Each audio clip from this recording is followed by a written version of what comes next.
5 അപ്പവും 2 മീനും കൊണ്ട് യേശു 5000 പേരെ പോഷിപ്പിച്ച കഥ ബൈബിളിലുണ്ട്. ഒരു ബാലനായിരുന്നു യേശുവിന് 5 അപ്പവും 2 മീനും നൽകിയത്. ആ ബാലനെക്കുറിച്ച് വേറൊരു കഥ അതിങ്ങനെയാണ്. യേശുവിനെ കാണുവാനും അവിടുത്തെ വാക്കുകൾ കേൾക്കുവാനും അതിയായ മോഹമായിരുന്നു ആ ബാലന്. അങ്ങനെയാണ് അവൻ അതിരാവിലെ വീട്ടിൽ നിന്ന് ഇറങ്ങിത്തിരിച്ചത്. മകൻ മടങ്ങിയെത്താൻ വൈകുമല്ലോ എന്ന് കരുതി അമ്മ ഒരു സഞ്ചിയിൽ 5 അപ്പവും പൊരിച്ച 2 മീനും അവൻ്റെ കയ്യിൽ കൊടുത്തുവിട്ടു. ഇടയ്ക്ക് വിശക്കുമ്പോൾ കഴിക്കാൻ വേണ്ടിയാണ് അവനത് കൊടുത്തയച്ചത്. എന്നാൽ യേശുവിൻ്റെ സമീപത്തെത്തിയ ബാലൻ വിശപ്പ് പോലും മറന്ന് അവിടുത്തെ വചനങ്ങൾ കേട്ടുകൊണ്ടേയിരുന്നു. അപ്പോഴാണ് യേശുവിൻ്റെ ശിഷ്യന്മാരിൽ ചിലർ ആരുടെയെങ്കിലും കയ്യിൽ ഭക്ഷണമുണ്ടോ എന്ന് തിരക്കാൻ തുടങ്ങിയത്. ഉടനെ അവൻ തൻ്റെ സഞ്ചിയിലുണ്ടായിരുന്ന അപ്പത്തിൻ്റെയും മീനിൻ്റെയും കാര്യമോർത്തു. ഒട്ടും മടിക്കാതെ അവന് അതെടുത്ത് യേശുവിൻ്റെ ശിഷ്യന്മാരെ ഏൽപ്പിക്കുകയും ചെയ്തു. യേശുവിൻ്റെ ശിഷ്യൻ ആ അപ്പവും മീനും യേശുവിൻ്റെ കയ്യിൽ ഏൽപ്പിച്ചു.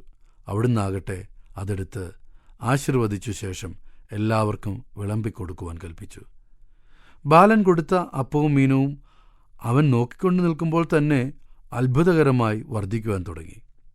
യേശുവിൻ്റെ കയ്യിൽ നിന്ന് അപ്പവും മീനും താൻ വാങ്ങി വയറ് നിറയെ ഭക്ഷിച്ചു.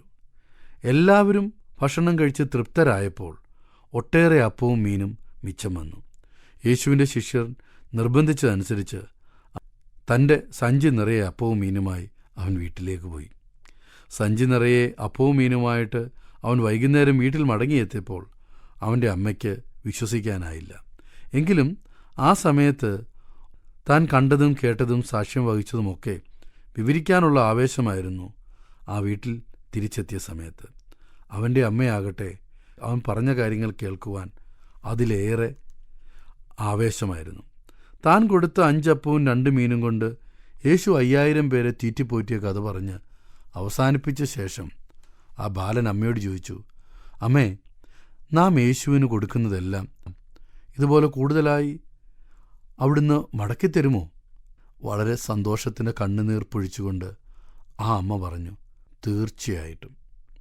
നാം യേശുവിന് എന്തു കൊടുത്താലും തൻ്റെ കൈകളിൽ അത് വർദ്ധിപ്പിക്കും. അവിടുന്ന് വർദ്ധിപ്പിക്കുന്നതിൽ നിന്നും കുറേ നമുക്ക് തിരികെ തരികയും ചെയ്യും. പക്ഷേ എങ്ങനെയാണ് നാം യേശുവിന് കൊടുക്കുന്നത്? എങ്ങനെയാണ് നാം യേശുവിന് നൽകുന്നത്? ഈ ചെറിയവരിൽ ഒരാൾക്ക് നിങ്ങൾ ചെയ്യുന്നതെല്ലാം എനിക്ക് തന്നെയാണ് ചെയ്യുന്നതെന്ന് യേശു പറഞ്ഞത് നാം ഓർക്കുന്നുവല്ലോ. അതായത് നാം മറ്റുള്ളവർക്ക്, പ്രത്യേകിച്ച് ആലംബഹീനരായിരിക്കുന്ന ദരിദ്രരായിരിക്കുന്നവർക്ക് മനഃപൂർവ്വമായി ദാനങ്ങളെ കൊടുക്കുമ്പോൾ യഥാർത്ഥത്തിൽ നാം ദൈവത്തിൻ്റെ കയ്യിൽ തന്നെയാണ് അത് നൽകുന്നത് എന്നർത്ഥം. യേശുവിന് 5 അപ്പവും 2 മീനും നൽകിയ ബാലനെപ്പോലെ ഹൃദയപൂർവ്വം നമുക്കും മറ്റുള്ളവർക്ക് കൊടുക്കാൻ ശ്രമിക്കാം. നാം മറ്റുള്ളവർക്ക് കൊടുക്കുന്നത് സ്നേഹപൂർവ്വം അവരുടെ നന്മയ്ക്ക് വേണ്ടിയാണെങ്കിൽ യേശു അത് വർദ്ധിപ്പിച്ച് അതിലൊരു പങ്ക് നമുക്കും മടക്കിത്തരും. എന്നാൽ നാം കൊടുക്കുന്നത് കൂടുതൽ ലഭിക്കുക എന്ന ലക്ഷ്യത്തോടെ ഒരിക്കലും ആകാതെ ഇരിക്കട്ടെ. നമുക്ക് വേണ്ടി താൻ എപ്പോഴും നന്മയായതേ ചെയ്യൂ.